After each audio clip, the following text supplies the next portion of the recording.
Beneath the jungle canopy of Mexico's Yucatan Peninsula flows a mysterious world of cool, fresh water. A hidden realm of submerged caves and passageways pulse and flow just below the surface. The water originates from a vast network of underground rivers that weave like a tapestry through the limestone bedrock. These unique natural features have generated an exhilarating and challenging activity called cave diving. Today, we'll travel to the Yucatan to explore some of the world's most extensive underwater cave systems. We'll witness a rigorous training regimen as our camera team become certified cave divers. We'll also look at the different types of specialized safety equipment needed for advanced cave diving. And finally, we'll examine some of the hazards faced by divers in this demanding but rewarding sport.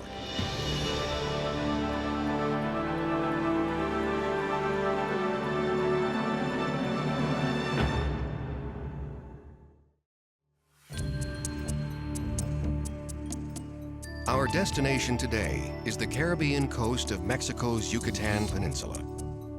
Acumal is located approximately 60 miles south of the resort town of Cancun. Over tens of thousands of years, sedimentary limestone has been carved into a vast network of caves and caverns.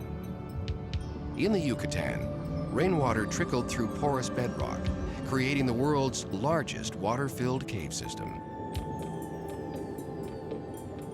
Before the last ice age, the immense underground caves of the Yucatan were dry. Prehistoric man may have once roamed through these mysterious caverns. As the ice pack receded, the level of the ocean rose almost 300 feet, flooding most of the caves. These underground streams are continually replenished with rainwater that trickles through the porous rock until it's distilled to perfection. The peninsula acts like a giant bowl, collecting the frequent tropical rains of the region. The Yucatan Aquifer is a moving reservoir of crystal pure water.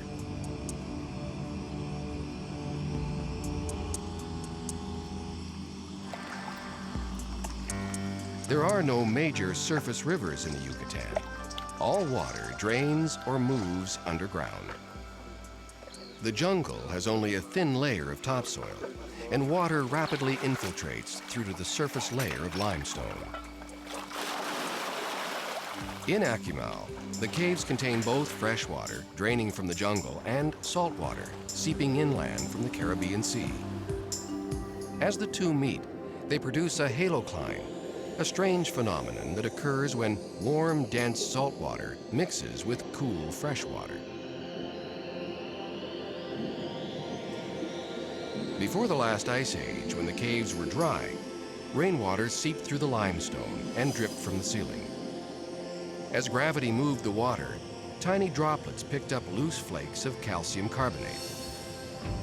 Wherever droplets accumulated, the particles were deposited, eventually creating beautiful and bizarre formations. Stalactites hang from the ceilings, and stalagmites rise from the floor. They range from small spindles to massive boulder-sized structures. Immense fields of tiny calcium carbonate straws are as fragile as fine china.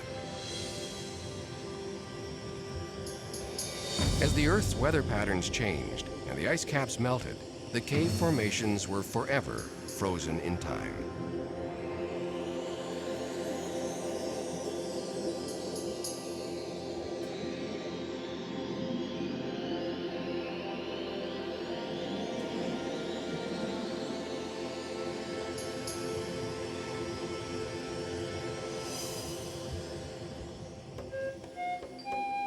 The Yucatan is the land of the Mayan people. The ancient Mayans revered the cenotes as spiritual sites. They believed the sun and the moon originated in the caves. They also believed that their gods resided deep in the cenotes. The Mayans offered sacrifices to the underworld gods in the form of pottery and other earthly items. Cave divers occasionally discover pottery shards and objects that are hundreds, perhaps even thousands of years old.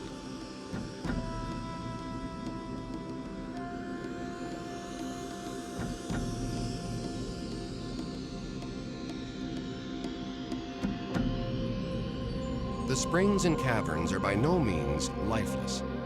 Freshwater fish swarm divers, much like they do on a busy coral reef. Deep in the recesses of the cenotes, blind cave fish find their way in total darkness. Cave divers discovered that the cenotes were windows to a new frontier, a place where no one had ventured before. As more cave divers explored, more systems were found. In the Yucatan today, there are over 200 miles of charted passageways and cave systems. Hundreds of other cenotes still remain to be discovered in the thick jungle canopy.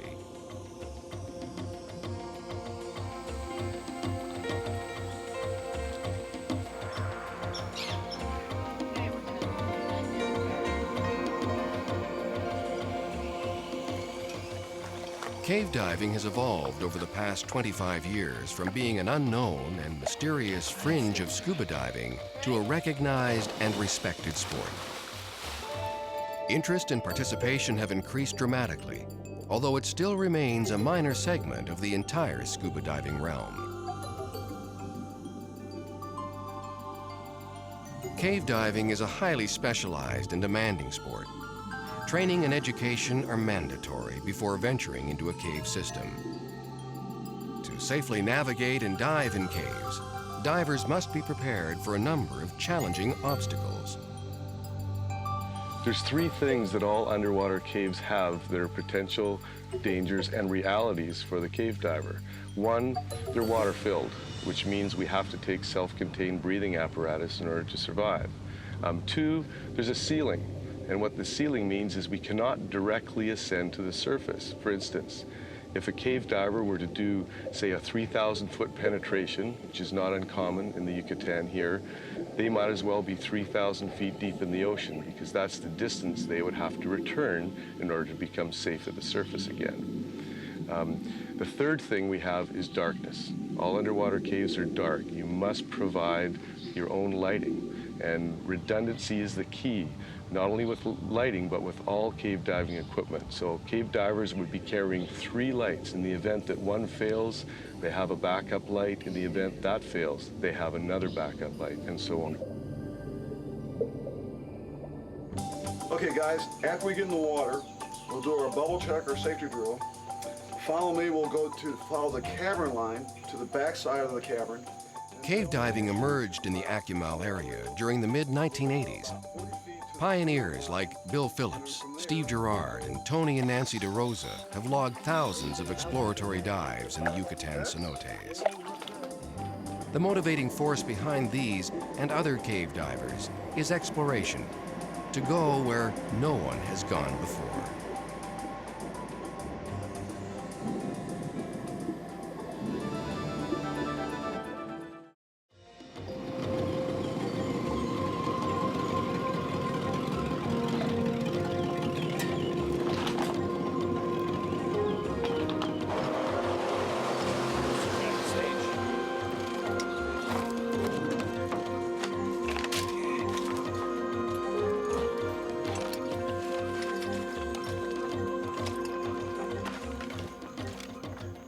There is a widespread misconception that cave diving is a hazardous sport. This reputation of danger comes from a handful of deaths that have occurred when inexperienced or untrained divers accidentally strayed into a cave system. This is where the distinction between cavern and cave diving becomes evident. Cavern diving is the exploration of springs and passageways, where an exit remains in sight because of visible daylight. Cave diving is practiced in a closed, overhead environment where there is no natural light. Deadly situations occur when divers lose their way and cannot find an exit out of a water-filled cave. The main danger in this case is running out of air. In open water, divers can make an emergency ascent to the surface if a problem occurs with their air supply. But in caves, escape must be made through an exact retracing of the route taken during the dive. Thanks to cave diving certification courses and efforts to place warning signs in dangerous areas, accidents are in decline.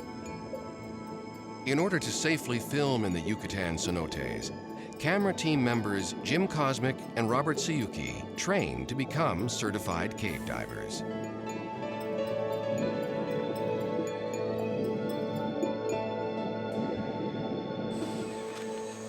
What are you doing now, Bill? We're just going to tie an open water circuit, what we call a land drill circuit, and this is to simulate what we're going to be doing in the open water before we actually do any cave dives. Here is a simulation. One of the most important skills a cave diver must learn is how to use a retractable line. The line is attached at the entrance and is strung throughout the cave. To find their way out, divers simply have to follow the line back to the beginning. Divers are trained to follow the line with their eyes covered or closed. This simulates a cave environment where there's no ambient light. Battery-powered lights can fail, and caves are sometimes clouded or silted to the point where there's little or no visibility. As a result, divers must be able to find their way out without the use of their eyes. These drills are practiced repeatedly, both above and below the water. Students must also master a different type of fin kick. To minimize stirring up the bottom sediment, divers use a sideways fin action.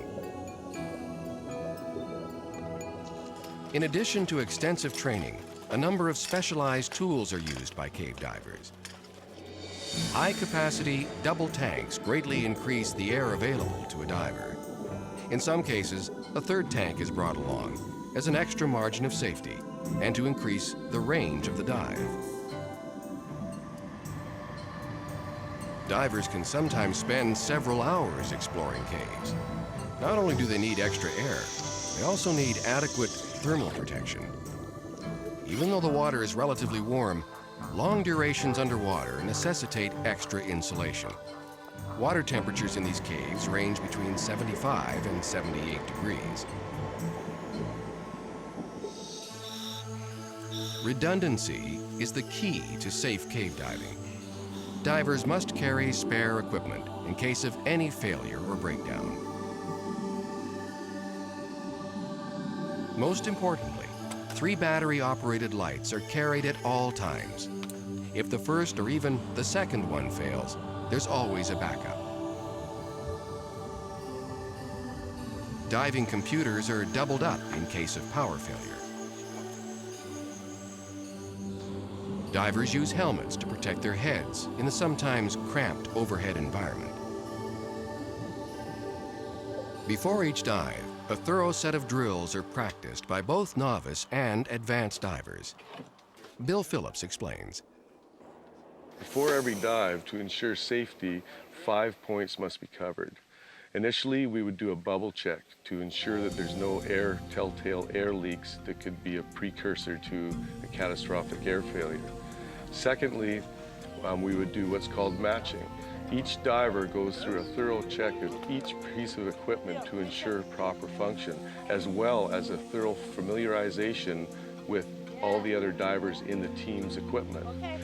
The third point is air supply. It's very important that the divers maintain a proper amount of air for the exit portion of the dive, and we call this the rule of thirds. Cave divers would safely dive by swimming into a cave and only using a third of their air supply. Upon using that amount, they would turn and exit the cave. This leaves them, upon exiting, a third left. This third would allow them a large amount of air in the event some air failure were to occur and you needed to share an air supply with another diver. In other words, you've got another third to bring someone else out of the cave from the maximum penetration distance. The fourth point would be a complete dive plan so that everyone completely understands all the points, where we're going, how the profile will look. Then the fifth point we would do prior to each and every dive is to descend in the shallow water and actually practice sharing air with each other. And this is actually the very, very important thing called the S drill. And each diver would conduct it as a donor and a receiver prior to the dive.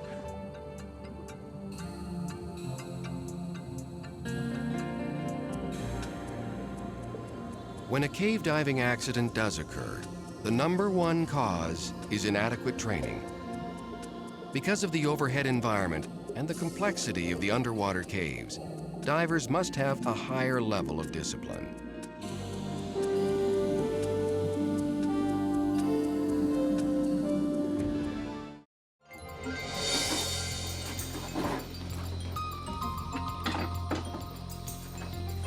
Anybody want some insect repellent? Sir.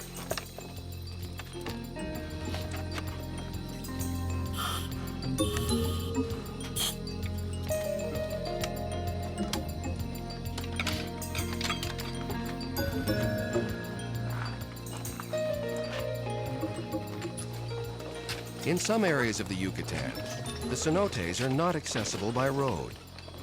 Divers must unload their equipment, don the heavy gear, and trek through the jungle on foot. Walk slow.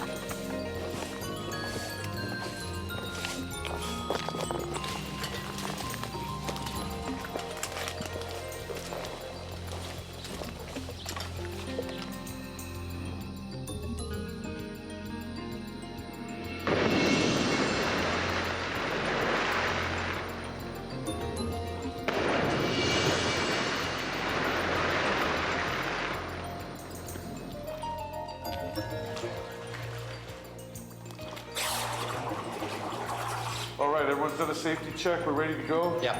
Yep. All right, I got the reels. Jim, you got clothes pegs? Got 'em. We're gonna go over as the plan we did earlier one more time. You gotta be careful. There's a big halocline here.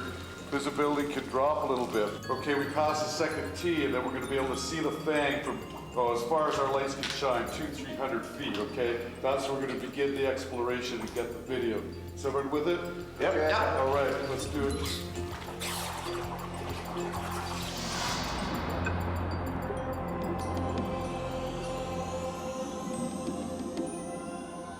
In the Yucatan, an incredible combination of crystal clear water and shallow depths creates the world's best area for safe cavern and cave diving. Nature has produced an eccentric collection of speleothems and decorations. Many of the caves reach mammoth proportions. 4 of the 5 largest underwater cave systems in the world are located in the Yucatan.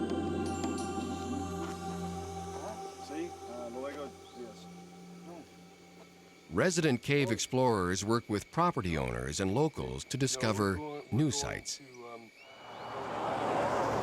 Bueno, por buzos. ¿Sí? Perfecto. Well, this place hasn't changed much over the years, Steve. Nah, this rain probably is, You gotta be kidding, Steve. You're going in this hole? Look at no this. joke, man. This is a great dive. It's a well. What you do, you drop down about 8 feet into a small room, and then you go through about a 30-foot passage, which is very small, and then pow! It just opens up really big into a huge passage. A lot of decorations, a lot of columns, stalactites, stalagmites, everything you can imagine. It's really beautiful.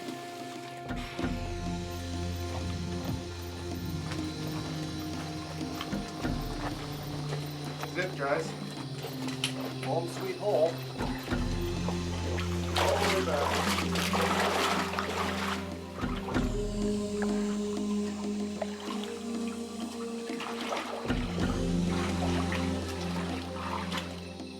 When I first came here to explore this cave, we heard something above our heads, and we turned it up, and you can see there's been a family of bats living here the whole time, and they seem not to mind us. When our lights shine up there, they grab the mosquitoes. We're ready. We'll do our final gear up here, but I'll show you why we came to name this Cenote Kalimba.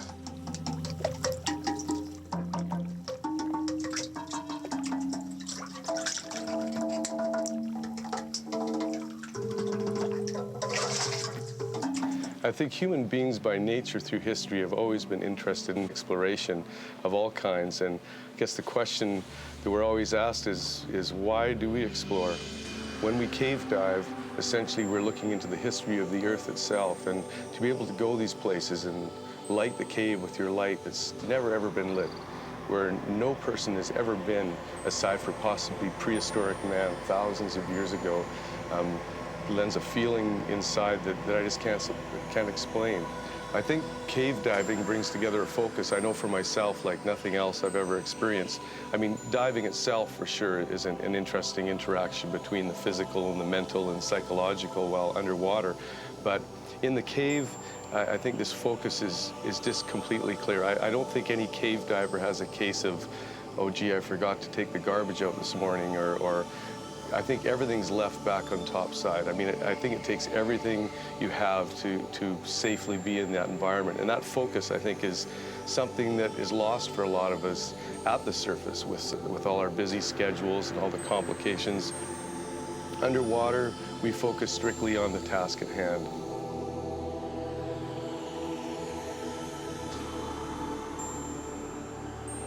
With proper training, cave diving can be a safe and fascinating way to explore the underwater world.